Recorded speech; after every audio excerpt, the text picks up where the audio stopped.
Hey, what's going on, everybody? Commander Crane here, and we are back with another Pioneer deck tech. Today, we're going to be talking about Jund Adventures. I'm very excited to bring this list to you. As always, before we hop into the video, let me know at the end of the video, what do you think about the list? Do you like it? Do you hate it? What would you change? Is there a specific card that I forgot to include? Just let me know. And as always, if there's any suggestions that you have, just let me know also, and it will be definitely considered for an upcoming video. So, all right, a little bit of backstory. So, for those who didn't watch the video, the card that is in the background here was part of my top 10 cards for Pioneer video from Wilds of Eldraine that I made. I think this card is going to be very fantastic. And when this card was printed, I was actually talking to a friend of mine. He was working on like a Jund deck, just Jund mid-range for Pioneer. And I'm like, man, with this, you could easily do like a Jund Adventures mid-range deck. And that's essentially what we're playing today. Well, not what we're playing, but the deck that I'm showing you. So, all right, we're going to hop into it here. So, we're playing 4 Edgewell Innkeeper, 4 Bonecrusher Giant, and 4 Lovestruck Beast. So, obviously, Bonecrusher Giant and Lovestruck Beast,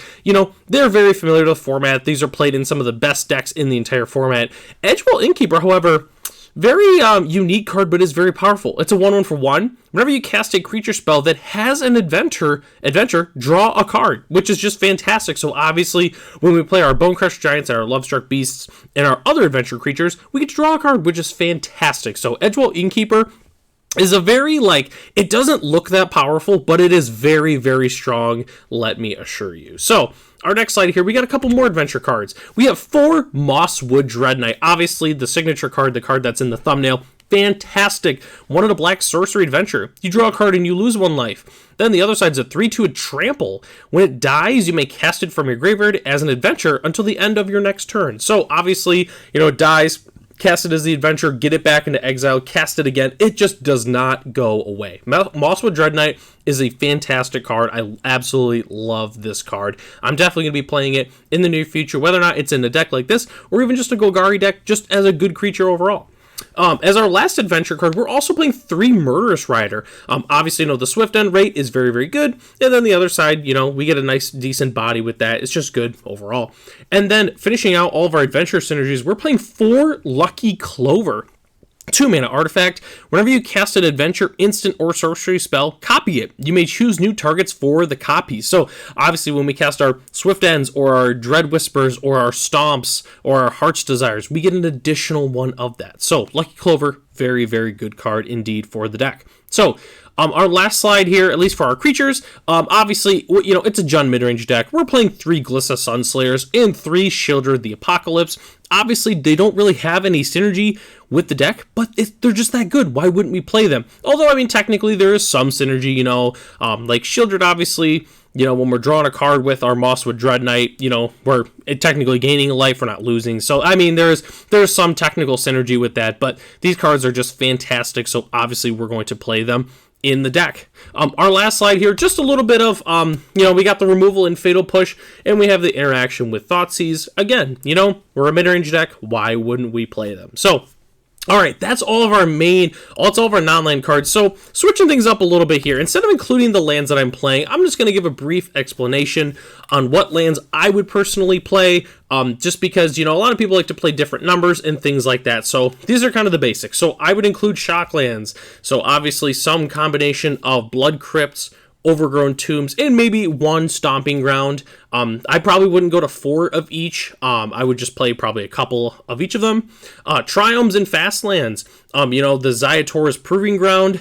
Those I would probably include a couple of those. Fastlands, obviously like the Blooming Marsh, and the Blackleaves Cliffs. You could maybe put in a Copperline Gorge, maybe if you really wanted to. And then the last one, 1 to 2 Manlands and Basics. Manlands, I really, really like the Restless Cottage that just came out from this set. You could animate it for 2 black-green, and it becomes a 4/4. And when it attacks, you make a food token and exile a card from a graveyard, which is a very, very good card. And then obviously a couple basics as well, maybe like 1 swamp and a mountain. I didn't include this on here because I just forgot it.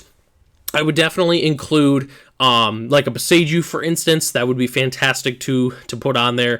You could even put like a castle, what's the black one? Oh my gosh, I feel terrible. Castle Lochtwain. There we go. I would probably include that as well. If you're looking for a budget land base, I would strictly stick to pretty much the fast lands. Those are fantastic. A lot of the slow lands, as it were, some of those are a little bit cheaper. You know, like the Haunted Ridge is like the black-red one. You could also go, basics, checks, and then you could also play some fast lands as well if you're looking for a budget option, if you're trying not to buy shock lands. But if you're playing, the fully tuned version of the deck, this is what I would recommend. All right, so that's our lands. Then we're going to hop into the sideboarding here. So we have the Graveyard Hate, which obviously I always talk about this. Tormod's Crypt is my favorite option. You could also play cards like Soul Guide Lantern, Grafdigger's Cage. Those are fantastic. Removal for the metagame. So what's nice with Jund is, normally you got to play more specific removal, like, Noxious Grasp. But or Raven Fuelment's also a good one. But what's really great is in the sideboard, I put in some Assassin's Trophies and an Abrupt Decay, which obviously those just kind of get rid of everything, which is fantastic. So, and then the last one being Silver Bullets, I like to include cards like Dampening Sphere is really good for that. Also Necromentia, if they're playing a combo deck, play the Necromentia, get all the copies out of their deck.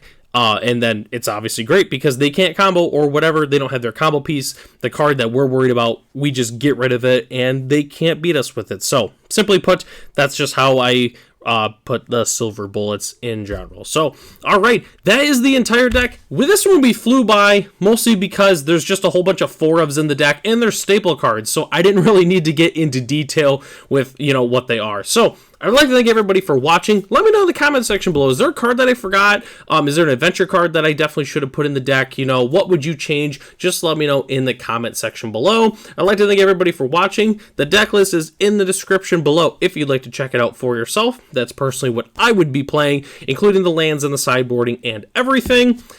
Thanks for watching, and I'll catch you in the next one.